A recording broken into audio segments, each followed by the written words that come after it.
Michael, a game of two halves today?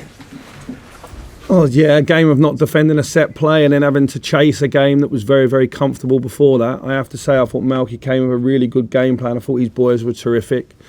I have to assess my own part to play in the game today as well, because I'm trying to keep one or two players happy or engaged, and obviously making 5 subs, you don't always have to do that. I'm showing a lot of faith in people, and maybe that disjointed the performance a little bit as well. I thought it was the third game in another week where we've got 3 wins. That's the most important thing. I'm still searching for a performance. The team are here at Ibrox where we take our chances, because some of our football, again, first half today was very good, but we were fussy in the final third. If you think about how ruthless we were on Wednesday, if you like, and how clinical we were at times, I think we got people taking 2, 3, 4 touches in and around the box when we should be getting our shots off. And we made the game more difficult than what it was defensively. But I have to say, I thought Ross County were very good today. I thought their energy was good, and I thought fair play to them as well. 2 teams played the game.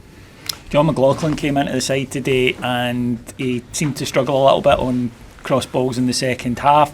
Is that a confidence issue with John, and maybe just something you need to work on with him? Listen, I thought we were slow getting out to a short corner. We're winning the game 1-0 at home. We're comfortable in the game. John's not had much to do, and then we switch off of a short corner. They deliver it, and where's the centre halves? Where's John? It's a collective thing.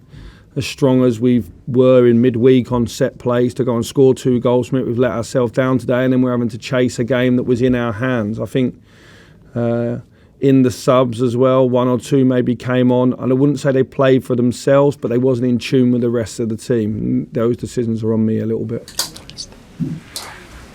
Michael, you said the players were too fussy in the final third. Do you know why that was? Just taking too many touches. I think it's unrealistic to have 3 or 4 touches in and around the box. If you look at goals that are scored, majority, I would say 75% of goals are 1 touch, and then there's a large proportion that are 2 touch. I thought at times in the first half in the box, people were cutting and chopping the ball and faking rather than having a shot. And I thought, if you look at our 3 forwards, Ryan, Alfredo and Fashion, they were a bit stuffy today in and around the box. There was some good defending by Ross County, but I thought we were trying to score a perfect goal. I thought our first goal was actually very, very good. Even in the second half, we had big moments where our final pass let us down. That's got to come, because we're getting into good areas. Again, today, I think we've had 20 plus shots. We've had 70% possession, so we should be scoring more goals. Malik had to come on earlier. How was John? John's okay. I think he went to block a shot and he's rolled his ankle, so we'll have to give it a scan. In that moment was quite a big moment in the game, because I felt we destabilised ourselves a little bit, because we ended up playing with 3 number 10s and 2 9s, and that's what probably forced the first goal, but that's probably what made the game a bit more end-to-end for my liking. You try to stabilise it again with Glenn Kamara coming on, and before Glenn can touch the ball, we've conceded. So it was one of those days today. I thought it was a performance at the end of a 3-game week. That's probably how I would leave it. Another goal for Malik, scored midweek. How important are his goals, and considering he's just 20 as well, how impressive is it that he just keeps getting these goal scoring positions and scoring?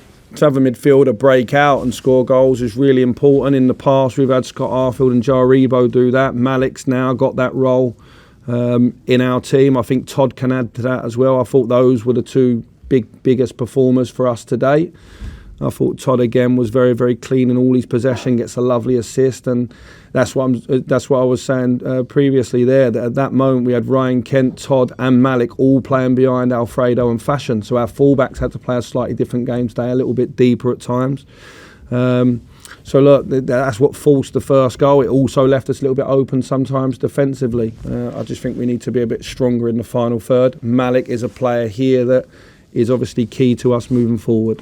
Would you like a striker with an aerial presence in the box in an ideal world, Michael? Because Forner puts in some pretty good deliveries. You've had quite a good few crosses in the first half today that maybe with that kind of player would have been more productive for you. Yeah, I thought Alfredo had a big header, didn't he, first half over the bar that he'll be disappointed with. He's been in fine form recently. Look, I think in the year that we won the league, we had Alfredo and Kamar, and then we also had Jermaine Defoe, and then there was the games where Cedric Itten scored 7 or 8 goals, and they were hugely important against teams that sit in I thought Ross County defended, and I thought they had a right go. They've had a good week with a win and a draw coming here, and I thought they came, and I thought they were good today. But if you're saying, do we need a little bit more variety at times? Certainly that's what you want in the makeup of a squad.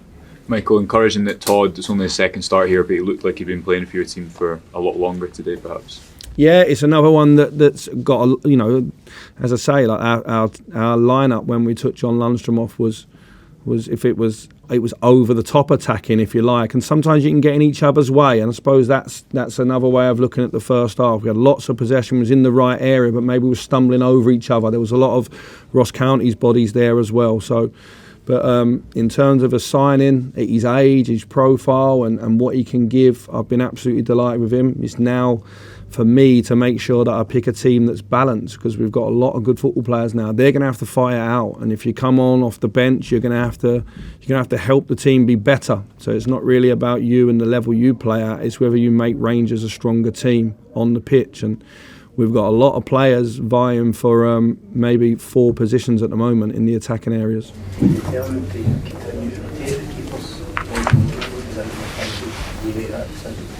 Well, but this week there's obviously been 2 games, a couple of late night in the week, and you just feel that John is the fresher goalie coming in today. I didn't think he had much to do in the game, so I will continue to rotate him. I think it's the right thing to do. The schedule's opening up a little bit now. We don't play again in midweek, I think, until the middle of March when we play away at Hibs.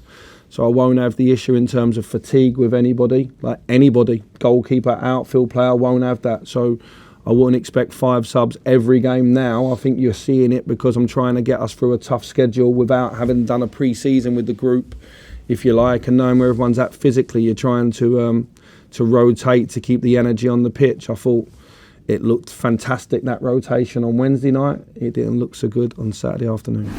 Yeah, certainly. I've said that before. Like, unfortunately with Robbie, he's had this ankle ligament problem that's just not healed. He's still a good 3 to 4 weeks away from training, which is disappointing for him because he's not been able to.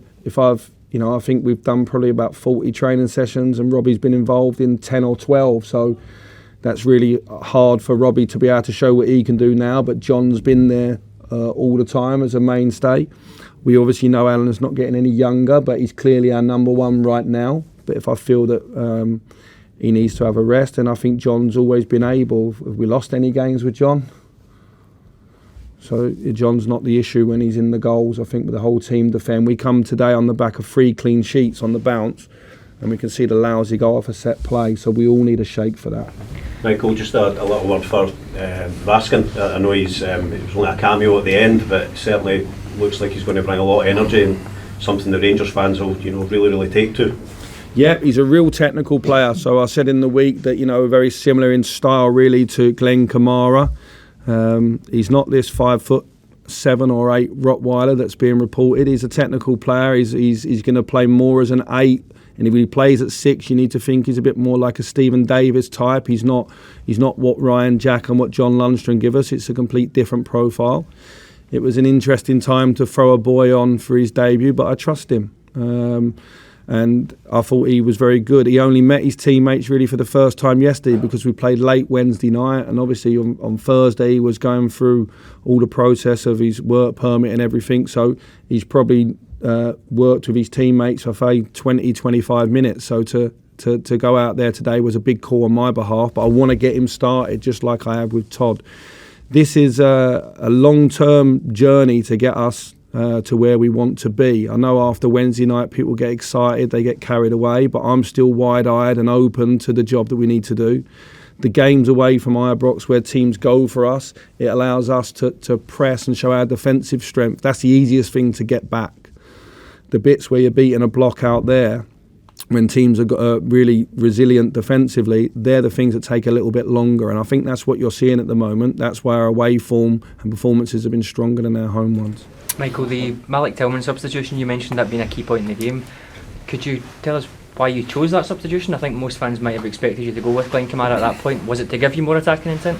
I think even my staff did, to be honest with you. You just get a feeling.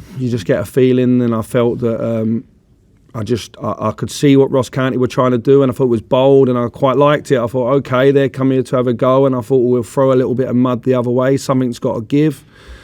I'm the coach of the team, but I'm also a fan of football, and I thought this is going to make the game a little bit more exciting and open, and so be it. Also, in your mind, you're the home team, and you want to play on the front foot, and Malik's in a good place. And if I had to bet who was going to score more goals, Glenn Kamara or Malik, you go with Malik. And is there an update on Rid van Yilmaz? I know he's been out for a while. Was there a game that you think he might be available for, or are we not at that stage? Not yet, no. Michael, I thought Connor Goldson was excellent today. Defensively, really big header at the end. But he also stepped up quite a bit, really effectively for the team when we had a lot of ball at the end of the first half. He pressed up really well. He won the free kick for the second goal. Just a word on his overall performance. Yeah, I think Connor's playing really, really well. He's a player that we desperately missed earlier in the season. You can see what he gives to the team in terms of leadership defensively, but also he's a very, very good football player as well. At times when we're playing against a low block, it's important we don't all just go and stand with it. You know, if an opponent decides to stand on his edge of the box, it's a choice if we go and stand there. And I felt at times maybe our centre-halves are too high on top of our midfielders, then our midfielders are too high on top of our attacking players. It's important we understand how to make space for each other, but you can never fault Connor for being proactive and trying to take the game to the opponents. I think he got all his high speed on Wednesday night on that one attack when he played 2-1-2s and got down in the box. So he's probably got ideas on being a right 8 himself.